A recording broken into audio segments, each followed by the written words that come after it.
নারায়ণগঞ্জে March for Yunus দ্বিতীয় দফা কর্মসূচি অনুষ্ঠিত হয়েছে। নারায়ণগঞ্জের সর্বস্তরের জনগণের ব্যানারে এই মার্চ ফর ইউনুস দ্বিতীয় দফা কর্মসূচিটি অনুষ্ঠিত হয়। শুক্রবার 18 এপ্রিল বিকেলে নারায়ণগঞ্জ কেন্দ্রীয় শহীদ মিনারে এই কর্মসূচির সূচনা শুরু হয়। এরপর একে একে বক্তারা শহীদ মিনারে দাঁড়িয়ে বক্তব্য রাখেন। শহীদ প্রেসিডেন্ট জিয়াউর রহমান প্রায় 4.5 বছর নির্বাচন ব্যতীত সরকারে ছিল। এরশাদ সরকার 10 বছর নির্বাচন ব্যতীত সরকারে ছিল। আর আপনারা আওয়ামী লীগের শেখ হাসিনা ওনার ব্যাপারে তো আপনারা জানেনই। এখন আমাদের এই বিপ্লবী সরকার উনাকে কেন অনির্বাচিত বলা হচ্ছে এটা আমরা বুঝছি না। মানুষের রক্তের মূল্যের চাইতে একটা আঙুলের ছাপের মূল্য কি বেশি?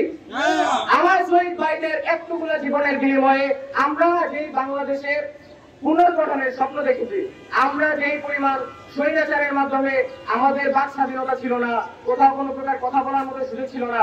আজকে একটা বিষয় আপনাদেরকে যদি একটু পজিটিভ ব্যাপারে বলি, ওই দিনের কর্মসূচির পর আমাদেরকে অনেকেই প্রশ্ন করেছে যে আমাদের কাছে কোনো প্রকার হুমকি দামকে আসছে কিনা।